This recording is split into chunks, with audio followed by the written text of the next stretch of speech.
A tea, my birthday part, my parents scoffed. Oh wow, you're not even half as good as your 16-year-old sister. My sister crossed her arms, narrowing her eyes. Mockingly, you should feel lucky to even be living with us. I pushed back my chair. Smirking, then start paying her since you're fired. They froze. She gasped, paid. My name is Ebony Zimmerman. Tonight was my 36th birthday party. 40 guests in our Buckhead mansion. Crystal glasses, live jazz, the whole show. Halfway through dessert, my father stood up, wine glass swaying in his hand, and announced loud enough for the entire room to hear. You're not even half the woman your 16-year-old sister is. My mother smirked and added, seriously, Ebony, be grateful we still let you live here. Serenity, legs crossed on the velvet sofa, flashed her new Rolex and laughed. Exactly. Some of us actually deserve the lifestyle. The room went dead silent. 40 pairs of eyes on me. I didn't scream. I didn't cry. I just pushed my chair back slow enough for the legs to scrape across the marble floor and smiled. Then let her start paying your salary, I said, looking straight at my father. Because, Dad? You're fired. Effective tonight. His glass stopped halfway to his lips. My mother's mouth actually fell open. Serenity blinked like someone had slapped her. You could have heard a champagne cork drop. If you've ever had family treat you like you're disposable, the second a younger, shinier version comes along. Drop a comment below and tell me where you're watching from. Have you ever smiled while planning the perfect revenge? Let me know. Because the rest of this story is not true. Story is going to hit hard. I was 18 when Dad sat me down in his study and slid an envelope across the desk. Inside was the full-ride scholarship letter from Emory I'd fought 2 years to earn. He didn't even look up from his laptop. We're keeping this money, he said. Your mother and I might have another child someday. That one will need it more. I remember staring at the paper until the words blurred. I didn't argue. I just nodded, walked out, and applied for every student loan I could find. 4 years later, I graduated top of my real estate finance class. I came home with a business plan and asked my parents to co-sign, so Zimmerman Realty Group could be incorporated under my name. Mom laughed first. Dad didn't bother hiding his smirk. Sweetheart, he said, this is a legacy business. Daughters don't run legacies. When we have a son, or at least someone worthy, we'll talk. They refused to put the family name on anything that belonged to me. So I took the train to Atlanta with 2 suitcases and $23,000 in debt, rented a studio the size of a closet in Midtown, and started the company anyway. I cold called brokers, flipped my first strip mall lease before my 24th birthday, and never asked them for a single cent again. 10 years in Zimmerman Realty Group, was managing over 230 commercial properties across the Southeast. Market value had crossed $180 million. The board begged me to take the chairman. Dad still sat on every investor call wearing the chairman title like it was his birthright. On paper, I was CEO, but every major decision still needed his signature. He loved reminding everyone that the company carried his last name, not mine. I smiled in meetings signed where I was told, and quietly moved every new asset into holding companies he didn't know existed. Then, 14 months ago, I did something nobody saw coming. I walked into his home office on a random Tuesday with a bottle of his favorite Macallan and a thick contract folder. Dad, I said, you've been talking about retiring for years. Let me make it official. I offered him the title, Chairman Emeritus, $750,000 a year, full medical. The corner office with the skyline view, everything a man stepping back could want. Mom clapped like I'd finally come to my senses. He flipped to the last page, scrawled his signature without reading past the salary line, and shook my hand like he just won a prize. They toasted to my generosity that night. I absolutely nothing. I signed that contract for one reason only. Garrett Stone has been my corporate attorney since the day I signed the very first lease in that cramped Midtown studio. He knows every shell company, every holding structure, every line I've ever drawn to protect what I built. Late one Thursday night, my phone buzzed on the nightstand. His name flashed on the screen. Ebony? He said the second I picked up, voice low. Your father just emailed me from his company address. He wants me to draft a new irrevocable trust. Everything, the operating agreements, the real estate holdings, the cash reserves, all of it rolls to Serenity when she turns 18. Your name isn't mentioned once, not even as a contingent beneficiary. I sat up in bed, switched on the lamp, and opened my laptop. Garrett had already forwarded the message. Dad's signature block still read Clyde Zimmerman, Chairman Emeritus Zimmerman Realty Group. The instructions were crystal clear. Lock me out completely. Make the transfer look like estate planning, and do it fast. I read the email 3 times. No rage, no tears. Just the coldest clarity I've ever felt. Does he know you're my counsel first? I asked. He thinks loyalty is still for sale, Garrett answered. He offered a $50,000 bonus to have the documents ready in 2 weeks. I leaned back against the headboard and stared at the ceiling. Tell him yes, I said. Tell him you'll start immediately, then bill every minute to the company because from now on every cent he spends is on my tab. Garrett paused. You're sure positive? And Garrett, from this second forward, you work for me, and only me. Double your retainer if you need to. I want a mirror plan. Something he'll never see coming. He exhaled slowly. Understood. I hung up, poured myself a glass of water, and opened a new encrypted folder on my desktop titled Endgame. That night, I didn't sleep. I mapped every asset, every entity, every signature authority still floating in Dad's name. By sunrise, I had a list of 47 moves that needed to happen in perfect silence. First thing the next morning, I called an emergency board session. No parents. Invited and voted myself sole managing member of the parent LLC. The resolution passed unanimously. Dad had missed the last 4 meetings anyway.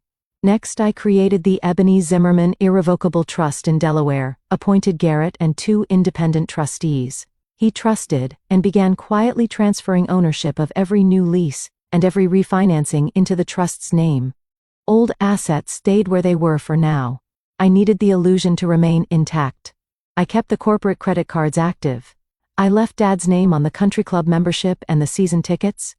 I even approved Mom's request for a new Range Rover for errands. Every swipe, every wire, every signature went straight into a shadow ledger Garrett built for me. Serenity, meanwhile, started posting from private jets and 5-star resorts she thought were birthday surprises. I watched the charges hit the corporate Amex and simply forwarded them to the forensic accountant I'd hired 6 weeks earlier. He flagged each one personal expenses disguised as client entertainment. The total climbed past $4 million faster than I expected. I scheduled quarterly strategy retreats in Miami, and Napa flew the executive team first class. And made sure Dad heard how generous his daughter had become in his semi-retirement. He ate it up, called me finally acting like family in front of the staff. I smiled, refilled his glass, and signed another approval for Serenity's new condo deposit in Buckhead. Garrett sent Dad drafts of the fake trust every 10 days, each version more ironclad than the last. Dad replied with enthusiastic notes. Perfect. Add a spendthrift clause for Serenity. We don't want her blowing it too fast. Every email went into the same encrypted folder. By the 8th month, the real trust owned 92% of the operating entities. Dad still believed he controlled everything because the signage hadn't changed. And the checks still carried his name. He had no idea the checks were now drawn on accounts I alone could freeze. I filed the first IRS whistleblower submission anonymously through Garrett's firm, attaching 2 years of flagged transactions and the corporate card statements. The reward, if they collected, would be substantial. I didn't care about the money. I cared about the liens. From that day forward, I started moving the pieces exactly where I wanted them. The Ebony Zimmerman Irrevocable Trust was born in a quiet Wilmington law office on a Tuesday. No one in Atlanta ever noticed. 3 independent trustees signed. Garrett filed the paperwork before lunch. From that day forward, every new lease, every refinance, every acquisition flowed straight into the trust. The old entities stayed untouched on the surface. The stationery, the signage, the bank portals, all still showed Zimmerman Realty Group exactly as Dad liked it. Underneath, ownership had already begun its silent migration. I kept every corporate card active and every account threshold high. Dad used the black Amex the way he always had, never questioning why the statement stopped coming to his inbox. Mom requested wire transfers for household expenses, the way she had for 20 years. I approved them instantly, then mirrored every transaction into the forensic ledger. The internal audit ran on a server no one else could access. Each week, a new report landed in my inbox. By the end of the fourth month, the numbers sat at $2,800,000 moved for Serenity alone.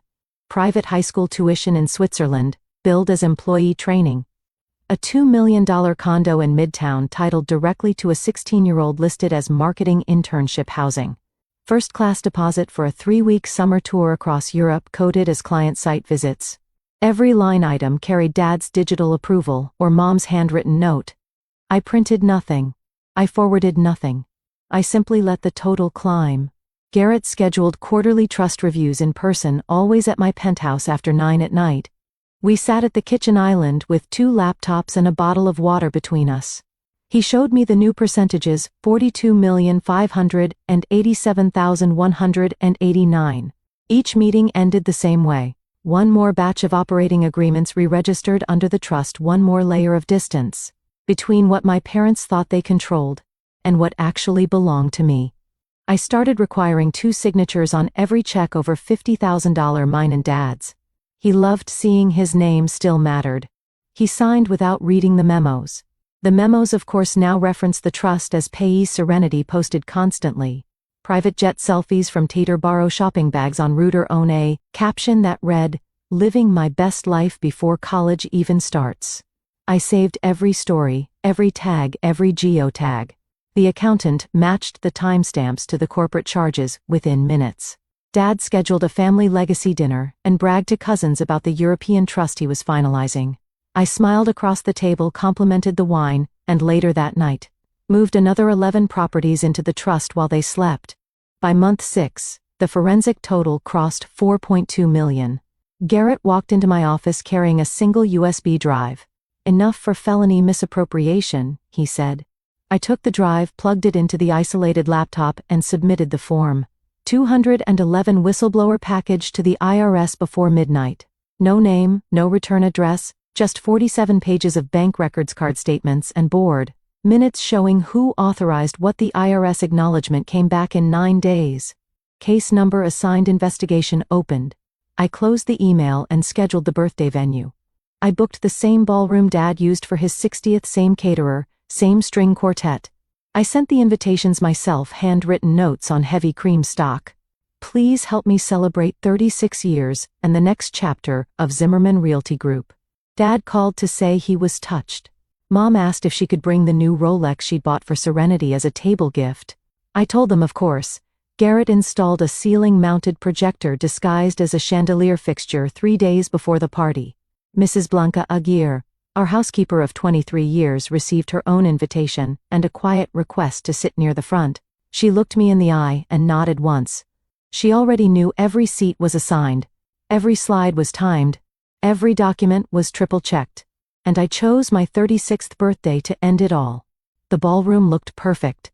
Gold, uplighting white orchids everywhere, the string quartet playing soft jazz covers, 40.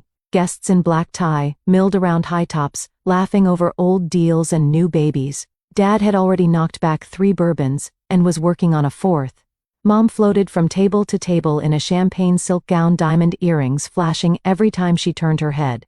Serenity stood in the center of her usual orbit of second cousins and country club friends, phone raised high, showing off photos on the huge screen I'd rented for the slideshow of my life. "Look," she announced loud enough for half the room to hear. "This is the condo Daddy closed on last week. Midtown, 32nd floor, all mine when I turned 18. She swiped. "And these are the business class tickets for July, Paris, Rome, Amalfi. Mom says I deserve it after finals." Polite laughter rippled. Someone toasted to the next generation. Dad slung an arm around Serenity's shoulders, cheeks flushed, voice carrying over the music. "That's right," he boomed. "Some kids earn the world by existing, others." He turned, locked eyes with me across the room, and raised his glass. "Others just take up space." The quartet kept playing, but the chatter died. Mom smirked and added loud and clear, "Be grateful we still keep a roof over your head, Ebony. Most girls your age would kill for this life." Serenity flipped her hair. "Exactly. Some of us don't need to beg for scraps." 40 faces turned to me at once. Phones lowered, forks froze halfway to mouths. Mrs. Blanca Aguirre, seated quietly near the front in her simple navy dress, met my eyes and gave the tiniest nod. I set my champagne flute on the nearest table.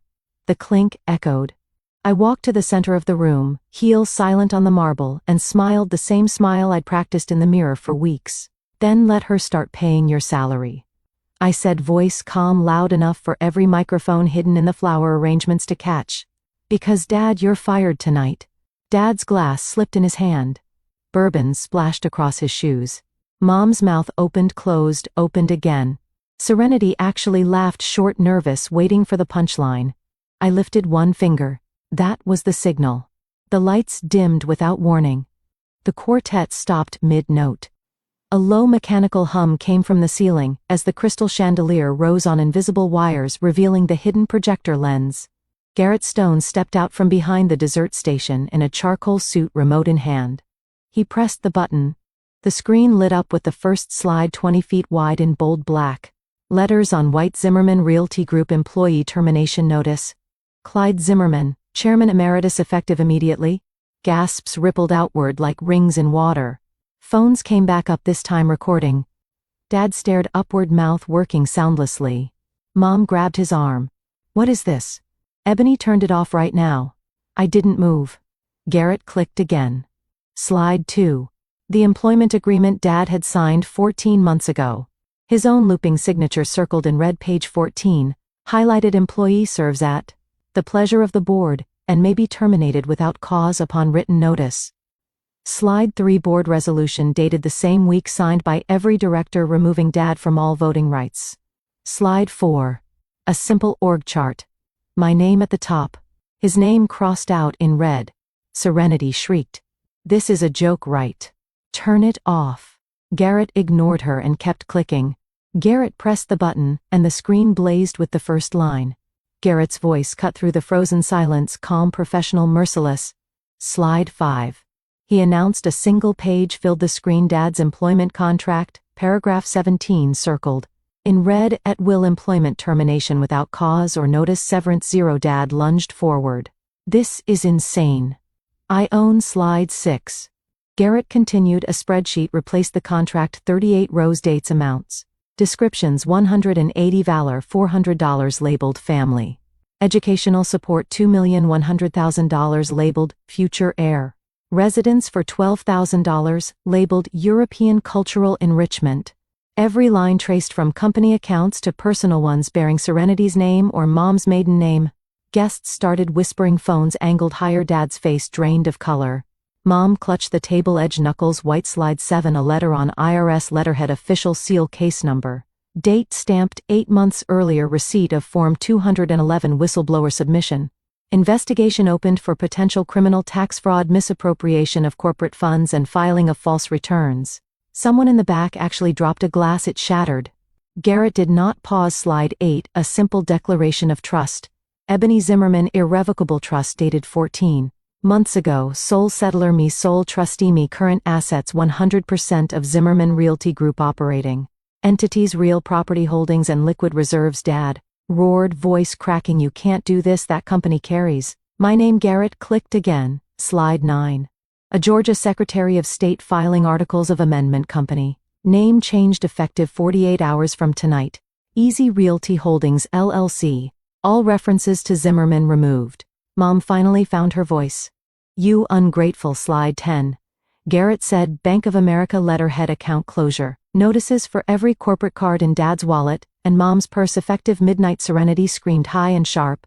Turn it off, she's lying. This is illegal. Garrett kept going. Slide 11, photos pulled from public Instagram. Posts: Serenity on a yacht in Capri. Serenity holding shopping bags on Via Kendati, each image stamped with the exact corporate charge that paid for it. The room erupted in murmurs. One cousin I hadn't spoken to in years shook his head and mouth. Damn, Dad tried to charge the stage to off-duty Atlanta PD officers I'd hired for security stepped in front of him without a word. He stopped short, breathing like a bull. Mom collapsed into a chair, hand over her heart. Serenity kept shrieking, tears streaking mascara down her cheeks. This is my birthday gift. You're ruining everything. I finally spoke. Actually, I said, voice steady. This is my birthday gift to myself. Garrett clicked to the final slide, a single line in massive font. Any questions may be directed to Garrett Stone, Counsel for Easy Realty Holdings all further communication with former employees will go through him. The screen went black, the lights came up, 40 phones were still recording. Mrs. Blanca Aguirre stood slowly, looked straight at Dad and said in her quiet Spanish accented English, "I watched her build every brick of this company while you watched golf. God sees everything's in your Clyde." Dad's mouth opened, closed, no sound came out. Mom tried to stand, wobbled, sat back. Down hard. Serenity ran toward me, fists clenched. One of the officers caught her gently by the arm. She dissolved into hysterical sobs against his chest. I walked to the microphone the quartet had been using. "Thank you all for coming," I said. "Dessert is still being served. Please enjoy the rest of your evening." No one moved. Dad found his voice at last, hoarse and shaking. "You'll never get away with this." I looked him in the eye. "I already have security." Escorted them out the side door. Mom's heels dragged across the marble. Serenity's crying echo down the hallway. Dad never looked back. The front doors of the mansion slammed shut behind them just after midnight. The first lien hit 3 weeks after the party. IRS froze every account still carrying the old Zimmerman name. Dad's country club membership bounced. Mom's spa charges declined. The black Amex they both carried turned into plastic bricks overnight. By month to the formal notice arrived $11.4 million in back taxes, penalties and interest. The Buckhead mansion went on the auction block. Bidding started at $8 million and barely crawled to $9 million. A hedge fund guy from Miami bought it sight unseen. Moving trucks rolled up on a rainy Thursday. Dad stood on the front steps in the same bathrobe he'd worn for 20 years, watching strangers box up his golf trophies. They rented them a 2-bedroom apartment in Sandy Springs. Nothing fancy, beige carpet, no concierge. Mom cried the first night the dishwasher was loud. Dad stopped shaving. Serenity lost her spot at the Westminster School the day the tuition wire reversed. The headmaster sent a polite letter, unpaid balance, immediate withdrawal required. She enrolled at North Atlanta High, a public school 20 minutes north. On her first day, someone recognized her from the viral clip that now had 14 million views on TikTok. Kids filmed her walking down the hallway whispering, "That's the girl whose sister aired." The whole family, they slowed the footage of her crying, added clown music and set it to loop. The video stayed pinned on the school's anonymous Finster for weeks. Dad tried the country club one last time, hoping his face would still open doors. The manager met him at the entrance, apologetic but firm. Membership lapsed, sir. Payment declined. He drove home in the 10-year-old Lexus that used to be the spare car. Mom sold her jewelry at a gray market dealer off Peachtree. She came home with $43,000 in cash and a face that looked 10 years older. They used it to hire a tax attorney who lasted exactly 1 meeting. Once he saw the file, "No defense," he said. "Plea or trial?" "Trial." Loses. Serenity's phone blew up with messages from people she used to call friends, none of them kind. She stopped posting, then she stopped leaving the apartment. My own phone rang constantly. Blocked numbers, voicemails. I never played. Texts from Mom. "We're still your parents." From Dad, "You've made your point. Let's talk." From Serenity, 67 messages in one day, ranging from bargaining to threats to tears. I read none of them. Twice, I deleted the threads without reply. Garrett forwarded settlement demands, then lien schedules, then foreclosure notices. I signed nothing that helped them.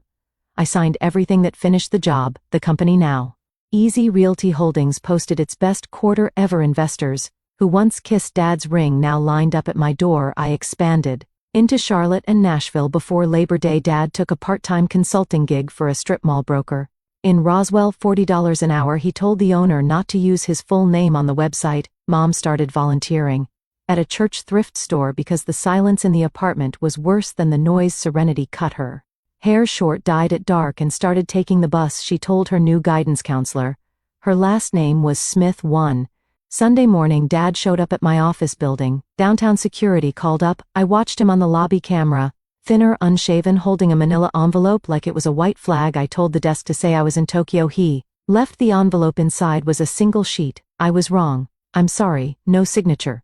I dropped it in the shredder without a second look. Meanwhile, I had already moved to the 48th floor of a glass tower in Midtown. The elevator opens directly into my penthouse now. No doorman announces me.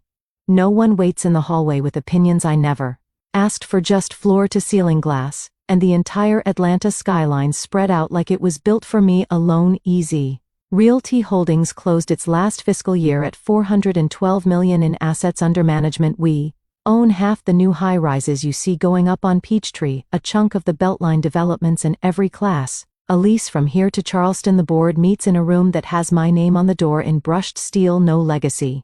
Surname attached when new partners ask about the old branding. My team simply says that chapter closed, no one pushes. They can Google the rest if they want. I kept the people who stayed when the cameras were rolling that night. Mrs. Aguirre runs my household now and sits on the charitable foundation board. Garrett made partner last quarter. His name is already on the letterhead. The analysts who used to flinch when Dad walked in now send me birthday cards. Without irony, I date when I feel like it. I sleep 8 hours when I feel like it. I fly private because the company owns the jet, not because someone else signed the papers. Some nights I still scroll past an old family photo that survived the purge. 4 people on a yacht in 2010, all smiling like nothing could ever break. I look at the girl. I was then, hair longer, eyes still hoping, and I don't recognize her anymore. I don't hate her either. She did what she had to do to become me. Regret never visits guilt, never calls. The space they might have occupied is filled with something quieter. Certainty. I have learned that blood is just biology. Family is the short list of humans who choose to stand in the fire with you when the fire is real. Mine is small, deliberate, and unbreakable. Tonight, I'm on the balcony. Barefoot, city lights flickering 48 floors below. A November wind cuts across the terrace, sharp and clean. I pour 2 fingers of whatever's open, raise the glass to no one, and speak the only truth that still matters. Family ISN. To the place you were born, it's the place that refuses to let you go when everything you built is ash and everyone else has walked away. I drink the skyline drinks with me, silent, bright mine. That's the end of the story if you stayed until this line. Thank you. If someone in your life ever made you feel small for daring to be big, remember this: you don't owe your future to people who bet against your past. Build your table, sign your name, and when the time comes, don't hesitate to flip it. I'm Ebony Zimmerman. This is my city, my company, my life, and I have never been more at peace.